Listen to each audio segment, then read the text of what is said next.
Un completo seguimiento del Sistema General de Regalías realiza la Contraloría General de la República para lograr que todos los municipios del país se beneficien de estos dineros. Desde el Grupo Interno de Dirección y Coordinación de Regalías se trabaja junto con las gerencias departamentales en el cumplimiento de este objetivo. Gracias a este trabajo se descubrió que un hospital en Arauca se construyó 1 metro bajo tierra de lo indicado. Los lavamanos quirúrgicos serán compartidos con los visitantes y el área de maternidad era la misma de cuidados intensivos. Miles de millones de pesos representados en materiales de construcción abandonados al lado de lo que iba a ser un alcantarillado en el Cesar. Las viviendas de interés social con las que se quería apaciguar los estragos de la ola invernal en el norte del país resultaron más frágiles que las casas derrumbadas. Amables televidentes, les habla Juan Guillermo Ríos. Bienvenidos a una nueva entrega de Contraloría Transparente. Es el programa institucional de la Contraloría General de la República. Hoy vamos a tocar el tema de las regalías. Recordemos que las regalías son una contraprestación que recibe el Estado por permitir que un privado explote los recursos naturales no renovables. En esta materia, la Contraloría General de la República realiza un constante y riguroso acompañamiento para vigilar que los recursos recibidos sean invertidos correctamente. Dicha tarea, acá en la Contraloría General de la República, es dirigida desde un grupo interno que se llama el Grupo Interno de Dirección y Coordinación de Regalías.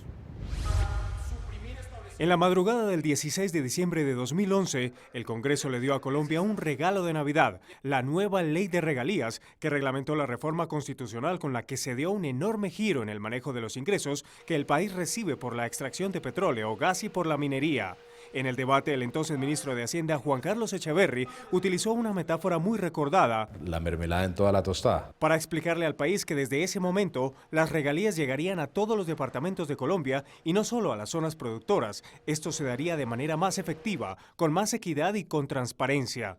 Y para garantizar esa transparencia, el Estado le dio también nuevos recursos a la Contraloría General de la República para ejercer más control fiscal sobre los 10 billones de pesos anuales que el gobierno calcula entran como ganancias para generar desarrollo en toda Colombia. Por eso se creó la Contraloría Auxiliar para el Sistema General de Regalías, que con más de 330 funcionarios ya tienen los ojos puestos en la aplicación de la nueva ley. Estamos revisando con lupa unos proyectos que se están desarrollando con contratos ejecutados que incluso han tenido problemas de orden precontractual, que fueron muy ágilmente licitados, ligeramente, con algunos problemas de planeación, con algunos problemas en su estructura precontractual legal. Sin embargo, el Contralor Auxiliar para el Sistema General de Regalías, Leonardo Arbeláez, explica que en ese momento apenas se está despegando en la destinación de recursos a las regiones. Realmente del año 2012 tenemos apenas ejecutados un porcentaje mínimo de cerca del 7 u 8% ejecutado, realmente ejecutado en obra y servicio de ese dinero.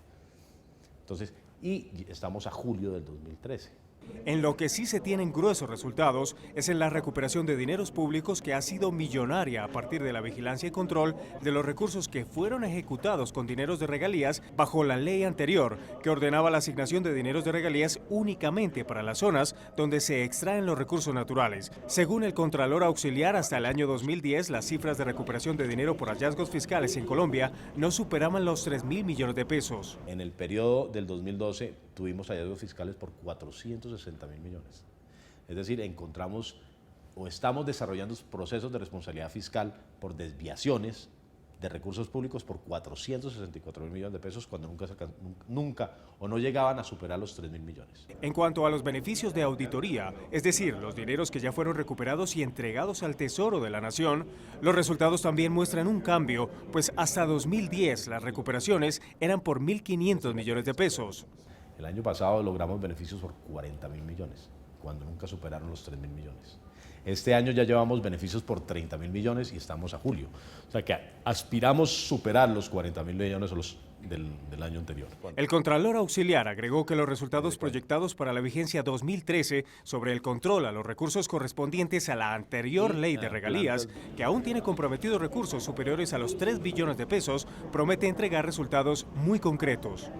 En procesos de responsabilidad fiscal estamos evaluando 200.000 millones de pesos, con cerca de 74 procesos que se van a fallar este año. Es decir, este año el país podrá saber si de esos 200.000 millones de pesos, quiénes fueron los responsables, si son culpables o no, y si son culpables, cómo recuperamos ese dinero. Una funcionaria adscrita al Hospital San Vicente de Arauca alertó a la Contraloría General de la República sobre posibles irregularidades existentes en ese centro asistencial en el cual ella labora. La Contraloría General de la República encontró que con dineros de regalías se había proyectado la ampliación de este hospital para un mejor servicio a la ciudadanía, pero la realidad es bien distinta. Uno de los problemas más frecuentes encontrados por la Contraloría General en cuanto a la inversión de las regalías tiene que ver con un tema vital para el desarrollo de cualquier país. En infraestructura es donde mayor se ve por problemas de calidad de obra, por problemas de sobrecostos, por problemas de obras inconclusas, siempre en infraestructura. Y justamente uno de los casos que más atrajo la atención de la Contraloría Auxiliar en su trabajo de vigilancia y control se dio en el Hospital San Vicente de Arauca, una AS del Estado, que en 2005 inició la construcción de una torre nueva para modernizar su estructura y prestar los servicios de salud en tercer nivel, para unos 200.000 habitantes del departamento y más pobladores de la región. Sin embargo, la Contraloría General recibió una denuncia por parte de una líder sindical. Ella nos envía una correspondencia donde nos cuenta que ella considera que la infraestructura nueva del Hospital San Vicente de Arauca es un elefante blanco. La Contraloría envió una comisión de expertos en temas médicos y en temas estructurales para verificar las denuncias y encontró más de una sorpresa. Por ejemplo, el piso donde iba a quedar ubicado, en el primer piso quedaba ubicado urgencias, hospitalización, imagenología. Resulta que la construcción la hicieron 1 metro por debajo de lo normal. ¿Eso qué significa? Simplemente que si usted entra al Hospital de Arauca, usted encuentra, por ejemplo, que los aires acondicionados no son cuadraditos, como uno los conoce normalmente, sino que están completamente achatados. Por ese error estructural se tuvo que cambiar los diseños que habían sido incluso aprobados por el Ministerio de Protección Social y entonces se generó un verdadero caos. Una cirugía, por ejemplo, mezclan corredores sucios con corredores limpios. Entonces usted ve pasar, cuando suceden estas cosas, una materna, por ejemplo, que está después de su proceso de parto, pasar por las unidades de cuidado intensivo de los niños en pediatría, y esto no puede ser porque se está mezclando áreas nosocomiales, digamos que fomentando lo que es la infección intrahospitalaria fácilmente. Y no fue lo único que se evidenció en las áreas de cirugía. Y había algo realmente crítico, y es que los lavamanos, por ejemplo, del área de los cirujanos, que tienen que estar en las 5 salas de cirugía, confluían con un área de tráfico altísimo de habitantes que iban a visitar a los enfermos. También fueron verificados otros errores de construcción. Para los discapacitados no existía la posibilidad de entrarlos en sillas de ruedas a los baños, a las habitaciones. A pesar de las evidentes fallas estructurales, el contrato de construcción no se limitó a una sola etapa, sino que en 2009 se inició una segunda fase. En ese momento, el precio de la obra llegó a los 29.000 millones de pesos, y sin mencionar el peor problema que tenía la nueva cara del hospital. No había permiso de ENELAR. ENELAR es el servicio de energía eléctrica que hay allá en Arauca. No había ni siquiera una forma de llevar la luz al hospital. Por eso el hospital no podía definitivamente funcionar con los modernos aparatos de cirugía, de urgencias, con los nuevos ascensores y hasta con el nuevo helipuerto que estaba proyectado. Pero además de lo estructural, en la compra de insumos se evidenciaron injustificados sobrecostos. Encontramos unos sobrecostos, digamos que en el tema de medicamentos de cerca de 800, 900 millones de pesos. Adicionalmente había tensiómetros que normalmente se consiguen en 100.000 pesos y estaban facturados en 700.000, aparte de otros elementos. Encontramos pues camillas ginecológicas que en el mercado se las consigue más o menos en 950.000 pesos y usted las encuentra compradas por 5 millones de pesos. En este momento la Contraloría ha emitido una función de advertencia al gobierno de Arauca para que por una parte gestione las acometidas de energía eléctrica en la obra y por otra tome acciones en el tema de los sobrecostos, pues los 29.000 millones invertidos terminaron en una obra que está paralizada hace 2 años.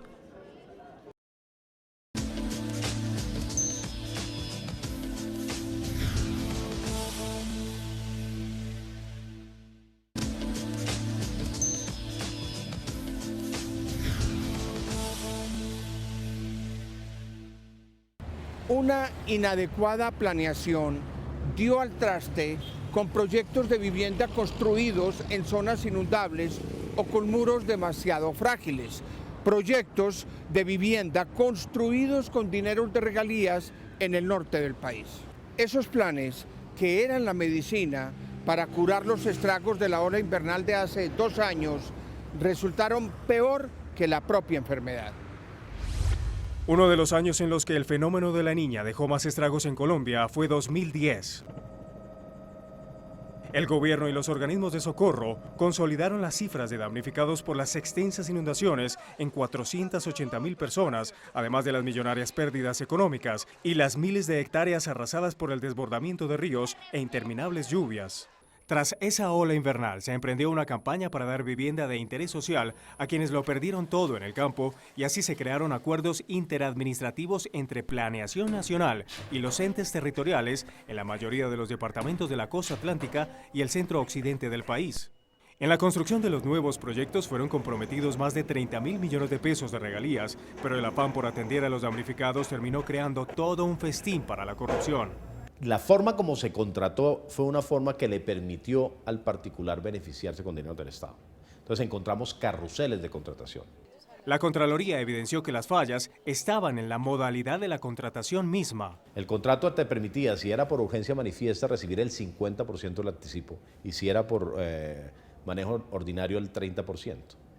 Pero una vez la interventoría financiera y administrativa del DNP verificaba que tú cumplías con un avance del porcentaje del anticipo, te daba otro 40% adicional. Y lo que sucedió fue que en muchos casos los contratistas terminaron recibiendo el 80% del dinero del contrato, con incluso menos del 40% de la obra ejecutada, y se fueron con el dinero. Y la gente, los campesinos, la población objeto de este tipo de proyectos, que teóricamente pudo haber sido una bandera en el sector rural para poder cubrir esas necesidades de vivienda, se quedaron sin sus casas. En las auditorías, la Contraloría visitó por lo menos 25 proyectos al azar y se encontró con las quejas de quienes habían comenzado a habitar las casas, que aunque nuevas, ya representaban un verdadero riesgo para sus familias. Las denuncias es sobre la calidad de las obras, que no las terminaron, que se les están cayendo las viviendas, que el bloque es de mala calidad, que no les terminaron adecuadamente. Marta Patricia Africano formó parte del grupo auditor y no ocultó su sorpresa por algunas de las cosas que vio en las visitas. Cotorra, en el municipio de Córdoba, se encontraron viviendas que fueron construidas en zonas inundables. Están a la mitad de una zona que es inundable, donde está rodeada de agua, exactamente así. Y las dejaron así. En otros sitios habían unos muros que con solo tocarlos el muro se mecía así. Adicionalmente, los proyectos de vivienda visitados no cumplen con las condiciones mínimas de sismoresistencia exigidas por la ley, lo que hace que estas familias, que una vez sobrevivieron a las inundaciones, se conviertan ahora en potenciales víctimas si sus casas fueran golpeadas por un terremoto.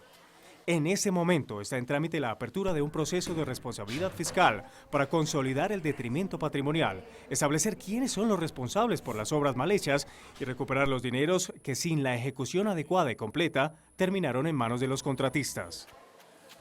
Un costoso material para la construcción de obras de infraestructura tirado al lado y lado de lo que serían alcantarillados, canales y otras obras es otra muestra de lo que es el desgreño administrativo que encontró la Contraloría General de la República en el departamento del Cesar. Ese dinero tirado en la vía también provenía del Sistema General de Regalías. Chiriguaná es uno de los municipios más reconocidos del Cesar y es orgullo del departamento porque tiene importantes obras de infraestructura como bibliotecas, colegios y un buen hospital. Chiriguaná se encuentra a 260 kilómetros de Valledupar y una de sus fronteras es Venezuela. Y hasta allí llegó la Contraloría General a través de su gerencia departamental para cumplir con el proceso auditor corriente, pero esta vez solo hubo que dar pocos pasos para encontrar problemas en diferentes proyectos de desarrollo del municipio. En el barrio 11 de noviembre sus habitantes se ilusionaron por el inicio, en 2010, de las obras para un alcantarillado, pero de los 3,5 kilómetros que se debían construir, no quedó ni un solo metro bien hecho, y la comunidad desilusionada expresó su frustración. Con tanto diseño que le hicieron al contrato, hicieron fue una porquería, porque este canal no necesitaba esa profundidad que le dieron. La Contraloría Auxiliar para el Sistema de Regalías indagó el caso y esto fue lo que encontró. El proyecto consistía en el diseño y construcción de la primera etapa del alcantarillado pluvial de este municipio.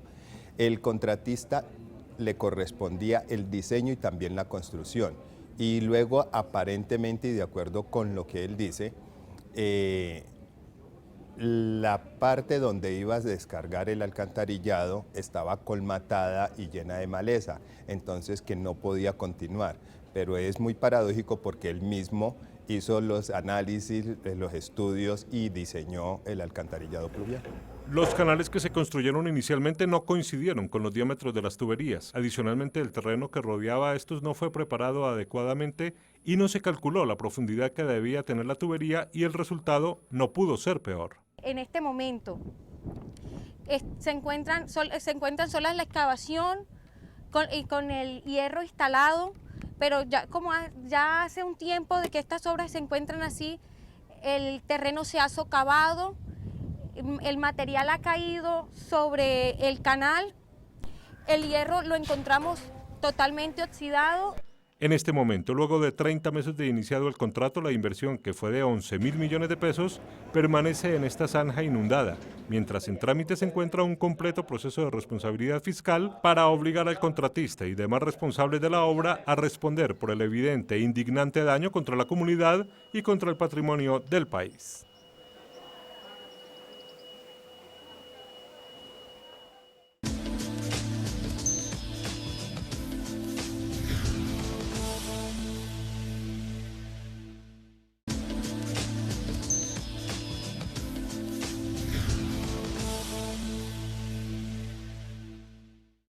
La Contraloría General de la República no solamente investiga por qué se están utilizando inadecuadamente los recursos del Sistema General de Regalías. La Dirección y Coordinación de Regalías diagnosticó lo que podría ser la causa de este flagelo. Una de las fuentes de recursos más importantes para el desarrollo de Colombia se genera en la obtención de regalías provenientes de la explotación de petróleo, el gas y los minerales. Cuando el Estado da en concesión a un particular la explotación de uno de estos recursos, el privado debe pagar un porcentaje de esos recursos al Estado como contraprestación a esa concesión que se le da. Y con el fin de utilizar mejor las ganancias y repartirlas de mejor forma, el gobierno Santos logró sacar adelante la reforma constitucional y la ley de regalías. Anteriormente, las regalías solamente le llegaban a los departamentos productores y municipios productores. Pero con la nueva ley todo cambió. Antes, el 75% de los dineros de regalías en los municipios y el 60% en los departamentos se podía invertir solo en proyectos de 4 áreas prioritarias. Deberían invertirse en coberturas de mortalidad infantil, saneamiento básico, salud y educación. Ahora se pasó de una cobertura de 398 a 571 municipios beneficiados con regalías directas y de 192 se pasó a 1.100 municipios beneficiados con regalías indirectas. Se crearon 5 fondos para la administración de los recursos y se abrió paso un nuevo protagonista. Los órganos colegiados de decisión, de administración y decisión, los OCAT. Entonces, el dinero no es que le entre a que lo utilice directamente el gobernador acorde a su libre albedrío, sino que tiene que pasar un filtro. Y este filtro son los órganos colegiados de decisión, de administración y decisión. Ahora hay 5 OCATs y en los niveles que son regionales están constituidos por un representante del gobierno, uno de los departamentos y uno de los municipios. Los 3 conforman lo que el actual gobierno ha llamado el triángulo del buen gobierno. Los OCATs proyectan en qué se gasta el dinero y dan visto bueno a los proyectos, mientras que Planeación Nacional, el Ministerio de Hacienda, el de Minas, Colciencias y la Comisión Rectora administran, giran y vigilan el presupuesto. En el nuevo esquema, los proyectos de inversión para las regalías directas se manejan en 2 niveles, locales para los municipios y los departamentales. Pero también hay OCATs regionales y para ello, el país fue dividido en 6 regiones. Región Caribe, Región Llanos, Región Centro Oriente, región Centro-Sur Amazonas, región Eje Cafetero y región Pacífico. Con ese esquema, se busca garantizar que los recursos sean distribuidos cumpliendo los principios de eficacia, equidad y transparencia. Sin embargo, la Contraloría General ya evidencia varios problemas precisamente por la complejidad del nuevo esquema que impone muchas variables y condiciones. Apenas estamos firmando contratos para iniciar ejecución y apenas un muy bajo porcentaje está en proceso ya de ejecución y un bajísimo porcentaje está ejecutado. Otro problema tiene que ver con la poca capacitación para los entes territoriales que no estaban acostumbrados a los dineros de las regalías y ahora tienen que elaborar exigentes y complejísimos proyectos de inversión. Por ello, dice la Contraloría Auxiliar de Regalías, de los 449 proyectos de inversión presentados en los OCATs regionales, solo 270 han sido aprobados. Jijua-Miondó, en el Chocó, puede tener unas regalías directas. Entonces, si no tiene una Secretaría de Planeación competente, no va a poder nunca formular un proyecto que esté acorde con las necesidades de sus ciudadanos y aumentar la calidad de vida, que para eso está establecida la 1530, para generar equidad social, para generar beneficio social y para generar una mejor calidad de vida de los ciudadanos. Ese problema conlleva a uno más, que está siendo evidenciado por la Contraloría General. Hemos encontrado que debido a la premura y a la necesidad de aumentar la ejecución, los OCAT, tanto regionales como departamentales y municipales, están aprobando proyectos que no cumplen con las características establecidas en la ley. Y esas características son la pertinencia, el impacto regional y la sostenibilidad. Sin embargo, se evidencia un afán por aumentar la agilidad en la aplicación de las regalías. Hay un esfuerzo grandísimo del Gobierno Nacional, hay un esfuerzo grandísimo del Departamento Nacional de Planeación para lograr una mayor ejecución, pero ¿a qué costo? Es decir, si no hay un análisis sensato de los proyectos que se están aprobando en los diferentes OCAT, vamos a tener los mismos problemas que tuvimos en el pasado. Obras inconclusas u obras que no pudieron generar sostenibilidad y por su falta de planeación en la operación quedan inconclusas, obras con problemas de calidad porque no se están exigiendo los diseños correspondientes. El año 2013 es especial. La Contraloría General de la República está cumpliendo 90 años y para celebrarlos está programando un evento académico de talla internacional al cual usted está invitado. Mil gracias por acompañarnos. En 8 días volveremos con una nueva emisión de Contraloría Transparente, el programa institucional de la Contraloría General de la República. Les habló Juan Guillermo Ríos. Mil gracias.